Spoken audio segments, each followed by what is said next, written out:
देखिए इस वीडियो में क्लास 10 मैथ जिसमें हम लोग पढ़ रहे थे प्रश्नावली 12.3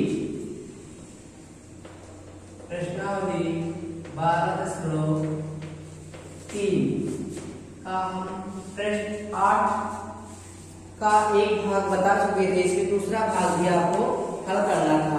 ठीक, इसमें देखिए कहा गया था कि एक आकृति है जिसमें दौड़ने का पथ दर्शाती है, जिसके बाएं और दाएं सिरे का अर्धवृत्ताकार है। तो दोनों आंतरिक समांतर रेखाखंडों के बीच की दूरी 60 मीटर है तथा इनमें से प्रत्येक रेखाखंड 106 मीटर लंबा है। यदि यह पथ 10 मीटर चौड़ा है तो ज्ञात कीजिए पथ के आंतरिक किनारे के अंतरिक्ष एक पूरा चक्कर लगाने में चली गई दूरी, और दूसरा था पथ का क्षेत्रफल। तो जैसा कि हम आपको इसका एक भाग बता चुके थे इसके पहले वाले वीडियो में। ठीक, आप लोग दूसरा भाग हल किए हैं या नहीं, लेकिन हम बता दे रहे हैं। ठीक,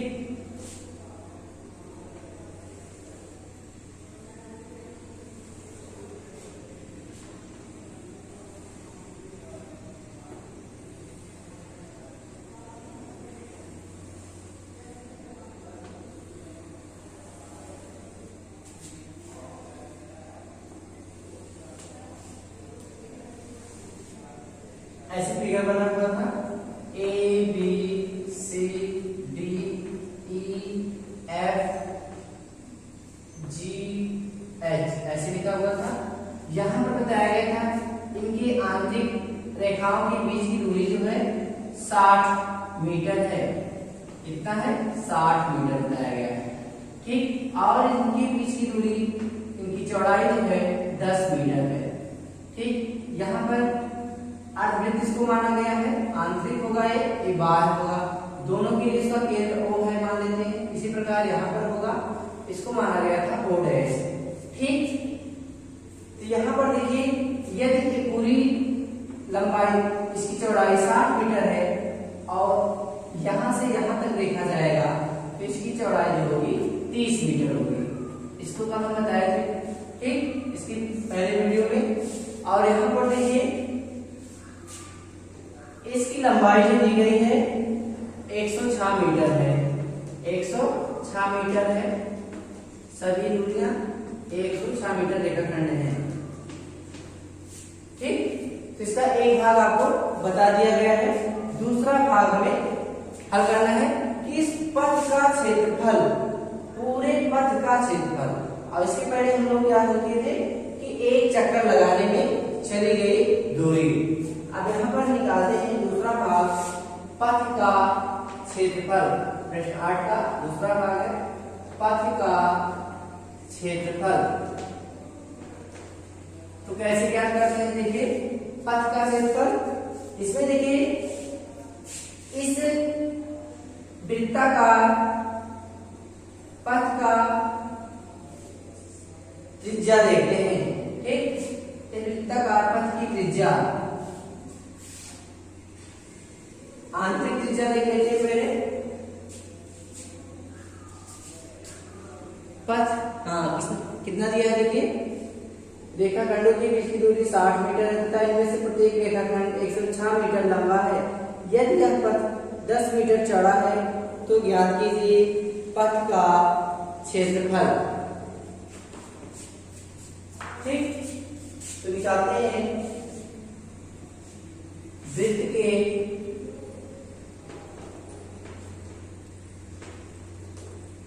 आंतरिक, वृत्त की आंतरिक त्रिज्या, आंतरिक त्रिज्या इसको मान लेते हैं R1। वृत्त की आंतरिक त्रिज्या इसको मान लेते हैं ना, वृत्त की यही होगा आंतरिक त्रिज्या। तो यहां से R1 बराबर 30 मीटर। वृत्त की बाह्य त्रिज्या, बाह्य त्रिज्या R2 बराबर मान लेते हैं। वृत्त की बाह्य त्रिज्या क्या हो जाएगी? यहां से यहां तक, तो 30 प्लस 10 R2 बराबर 40 मीटर। ठीक, तो वृत्ताकार पथ के भागों का क्षेत्रफल, वृत्ताकार पथ के भागों का क्षेत्रफल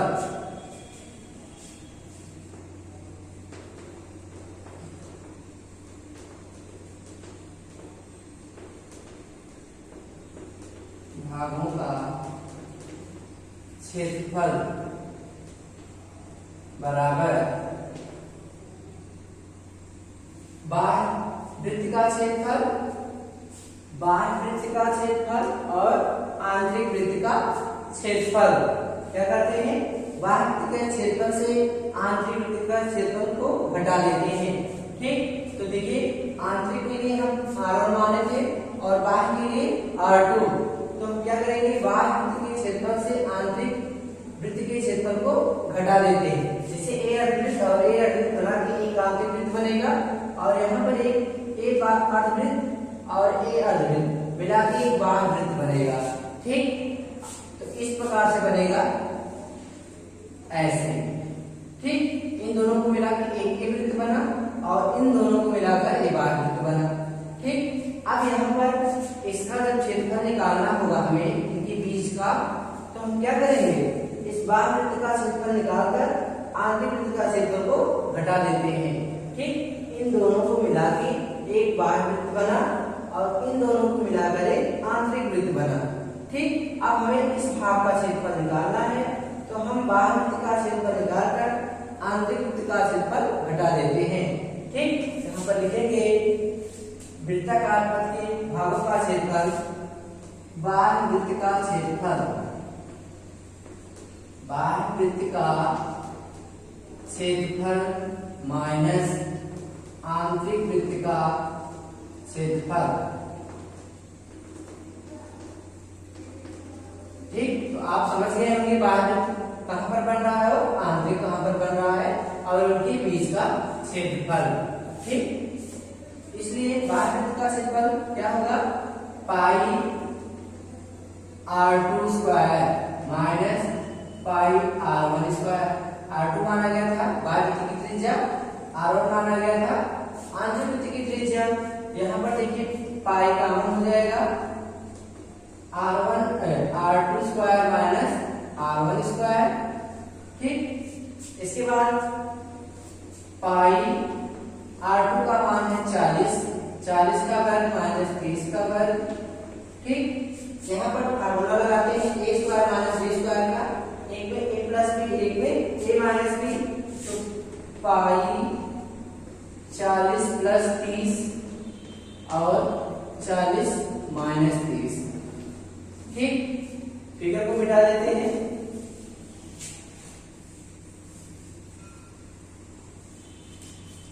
अब यहाँ पर देखिए वृत्ताकार पथ के भागों का जो क्षेत्रफल होगा, पाई का मान 22/7 गुणे 70 गुणे 10 ये होगा, इसको गुणा कर देते हैं 10, तो 22 गुणे 10 गुणे 10।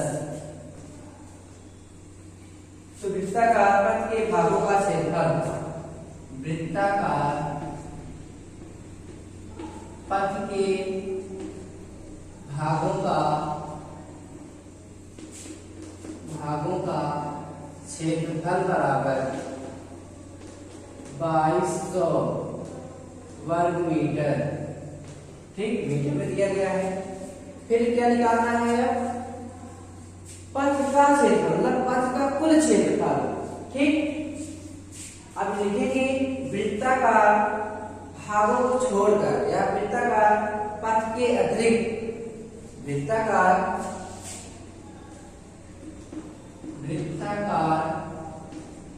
पथ के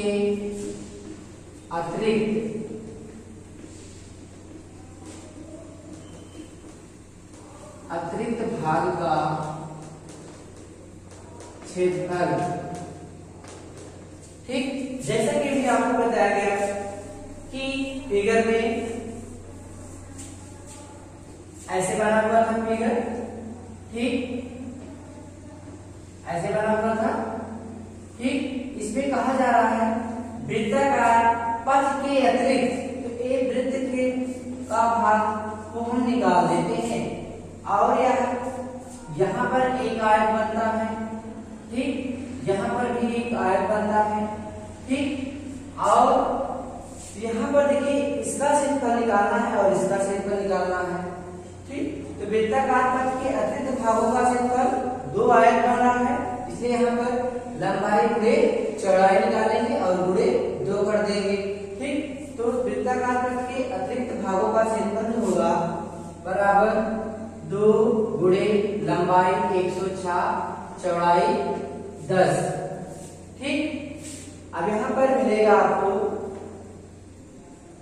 2 गुणे 1060, फिर 2 से इसमें गुणा करते हैं, 2 शून्य शून्य, 2 छक 12 के 2, 2 एक 2। वृत्ताकार पथ के अतिरिक्त भाग का क्षेत्रफल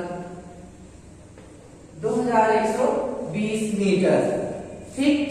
अब कहा जा रहा है पथ का कुल क्षेत्रफल, पथ का कुल क्षेत्रफल, तो इसका मतलब वृत्त का जो क्षेत्रफल आप निकाले हैं और उसके अतिरिक्त जो क्षेत्रफल निकाले हैं, तो पथ का कुल क्षेत्रफल, कुल क्षेत्रफल 2200 प्लस 2120 जोड़ने पर देखिए कितना आएगा, 0 2 3 और 1 4। तो पथ का कुल क्षेत्रफल, पथ का कुल क्षेत्रफल 4320 वर्ग मीटर, ठीक। ये आपका प्राप्त हुआ, ठीक। इसके बाद देखते हैं प्रश्न 9, ठीक। प्रश्न 9,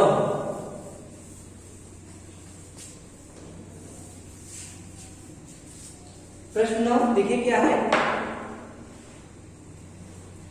आकृति में ए बी और सी डी केंद्र ओ वाले एक वृत्त के 2 परस्पर लंब व्यास हैं। ओ डी छोटे वृत्त का व्यास है, देखिए इस तरह से बना हुआ है, एक वृत्त है, इसका एक व्यास है, यहाँ पर एक वृत्त की त्रिज्या होगी और यहाँ पर एक वृत्त बनता है ऐसे, ठीक। यहाँ पर देखिए ऐसे एक वृत्त बना हुआ है, मान लेते हैं एक वृत्त है, ठीक। और इसके अंतर्गत एक त्रिभुज बना हुआ है ऐसे,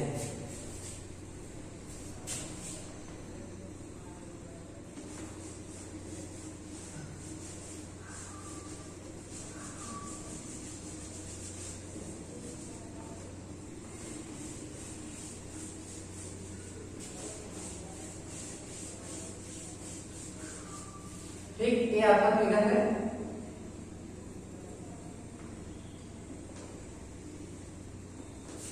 अब यहाँ पर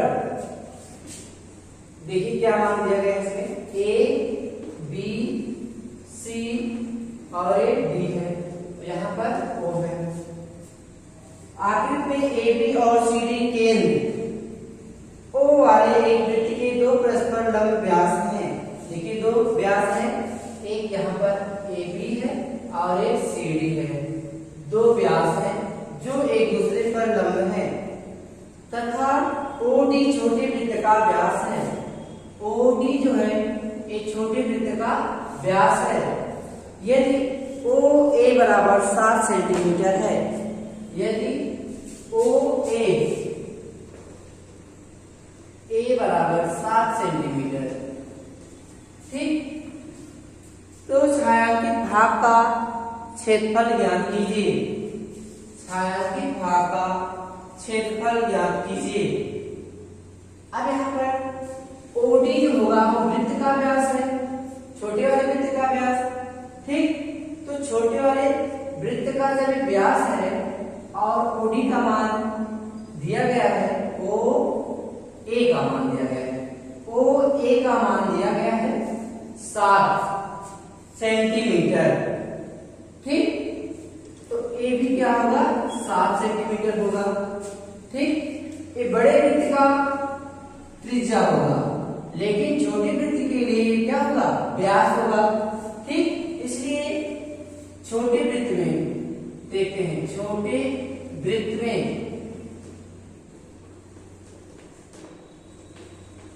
छोटे वृत्त में ओ डी बराबर, ओ डी ब्रैकेट में लिख सकते हैं व्यास। ठीक, ये व्यास है आपका, कितना दिया गया है 7 सेंटीमीटर। ठीक, क्यों? क्योंकि ओ ए जो है ओ डी के बराबर होगा, तो ओ ए का मान 7 सेंटीमीटर है, तो ओ डी का मान भी 7 सेंटीमीटर होगा। तो त्रिज्या कितनी होगी इसके लिए? तो त्रिज्या होगा यहाँ पर, इसको मान लेते हैं त्रिज्या r बराबर 7/2 सेंटीमीटर छोटे वृत्त के लिए। ठीक, अब हम निकालते हैं छोटे वृत्त का क्षेत्रफल। छोटे वृत्त का क्षेत्रफल पाई आर स्क्वायर, पाई का मान 22/7, आर का मान 7/2, तो 2 बार कर देते हैं क्योंकि स्क्वायर है, एक 7 से 7 कैंसिल हो जाएगा, 2 से इसको सरल करते हैं 11 आ जाएगा, तो 77/2 छोटे वृत्त का क्षेत्रफल। ठीक, छोटे वृत्त का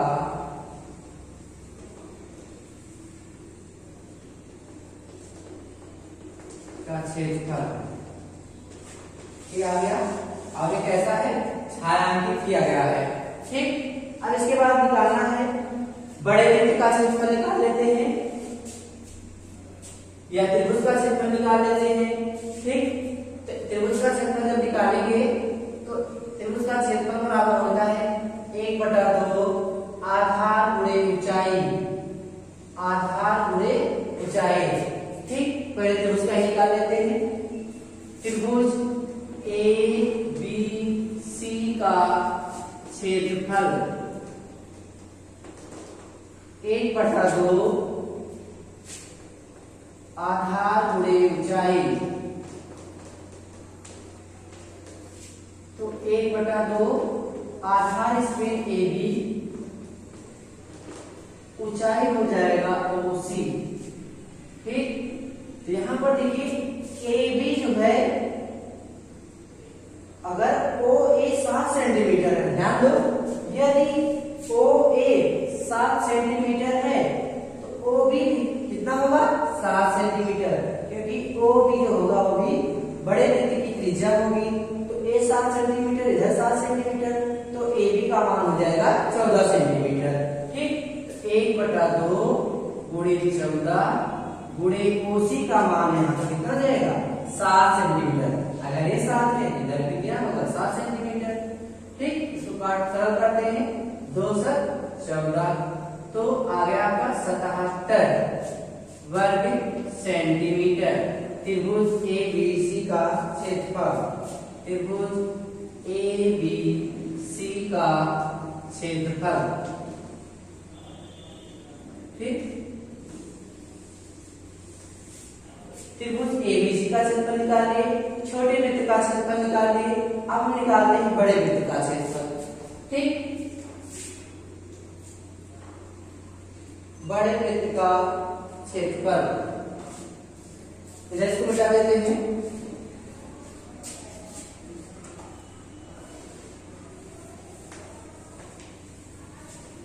बड़े वृत्त का क्षेत्रफल पाई आर स्क्वायर इसको मान लेते हैं, इसके लिए r1 मान लेते हैं, पाई r1 स्क्वायर, पाई r1 स्क्वायर। यहाँ पर पाई का मान 22/7, r1 का मान देखिए, r1 बड़े वृत्त का कहा जा रहा है तो त्रिज्या कितनी है 7, तो 7 × 7, तो गुणा करेंगे 7 9 14, 7 9 14 ये 15, 154। ठीक, बड़े वृत्त का क्षेत्रफल। अब हमें निकालना है छायांकित भाग का क्षेत्रफल।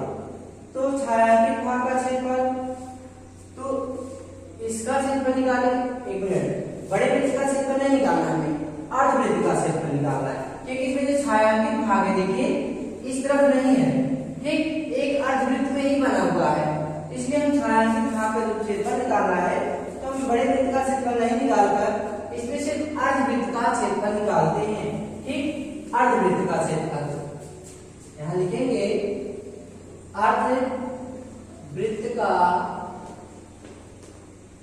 क्षेत्रफल, अर्धवृत्त का क्षेत्रफल पाई r, इसको मान लेते हैं, इसकी त्रिज्या r1 है बटे 2। ठीक, तो पाई का मान 22/7, r1 का मान क्या होगा 7 है, तो 7 × 7 और बटे 2 है, इसका मतलब यहाँ पर 1/2 गुणे कर देते हैं। ए यहाँ से कैंसिल हो जाएगा, 2 से इसको काटते हैं 11 आ जाएगा, तो 11 × 77 वर्ग सेंटीमीटर। अर्धवृत्त का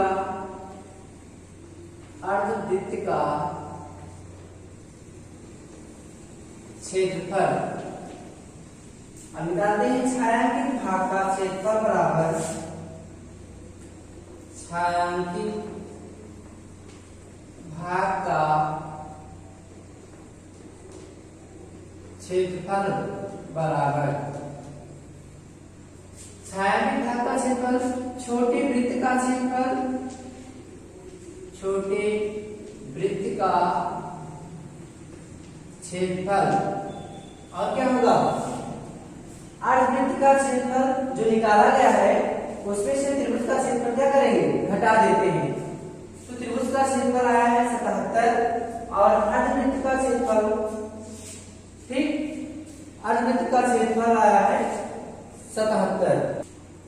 हाँ देखिए बच्चों, इसमें हम लोग त्रिभुज का क्षेत्रफल जब निकाले थे 1/2 आधार गुणे ऊंचाई, तो 1/2 आधार का मान 14 और ऊंचाई 7 था, इसको जब हम सरल किए तो 2 7 14, ठीक, तो 7 × 7 यहाँ पर हमने मिस्टेक से लिख दिया था 77, ठीक, इसलिए 7 × 7 करेंगे तो आ जाएगा 49। ठीक, अब हमें निकालना है छायांकित भाग का क्षेत्रफल। निकालेंगे तो छोटे वृत्त का क्षेत्रफल प्लस इस छायांकित भाग का क्षेत्रफल को क्या करेंगे, पहले घटा देते हैं। ठीक, यहाँ पर इस छायांकित भाग का क्षेत्रफल जो होगा त्रिभुज का क्षेत्रफल माइनस अर्धवृत्त का क्षेत्रफल। अर्धवृत्त में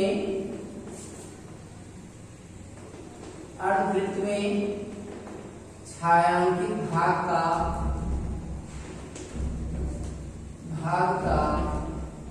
क्षेत्रफल बराबर त्रिभुज ABC का क्षेत्रफल माइनस अर्धवृत्त का क्षेत्रफल, अर्धवृत्त का क्षेत्रफल माइनस त्रिभुज ABC का क्षेत्रफल। ठीक, इस अर्धवृत्त में छायांकित भाग का क्षेत्रफल निकालेंगे तो पूरे अर्धवृत्त का क्षेत्रफल, अर्धवृत्त का क्षेत्रफल आया है 77 और ABC का क्षेत्रफल आया है 49। ठीक, तो घटाने पर देखिए कितना आएगा 8 8 17 और यहाँ पर बचा आपका 4 4 घटाएंगे आ जाएगा 2। ठीक, आ जाएगा 28 वर्ग सेंटीमीटर। ठीक, अब इसके बाद निकालना है कुल छायांकित भाग का क्षेत्रफल। कुल छायांकित भाग का क्षेत्रफल, कुल छायांकित भाग का क्षेत्रफल बराबर होगा छोटे वृत्त का क्षेत्रफल प्लस अर्धवृत्त में छायांकित भाग का क्षेत्रफल। अर्धवृत्त में छायांकित भाग का क्षेत्रफल। ठीक, तो देखिए छायांकित भाग का क्षेत्रफल निकालना, छोटे वृत्त का आया 77/2 और इसमें आ गया आपका 28। तो इसको हल करेंगे 77 प्लस 2 8 16 2 दूना 4 1 5 आ जाएगा 56/2। ठीक, इसको और सरल करेंगे 7 6 13 की 3 7 5 12 12 1 13 133/2।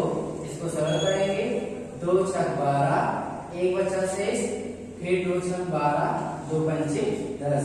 आपका आ गया 66.5 वर्ग सेंटीमीटर। तो छायांकित भाग का कुल क्षेत्रफल 66.5 वर्ग सेंटीमीटर। ठीक, इस वीडियो में इतना ही, तब तक के लिए धन्यवाद।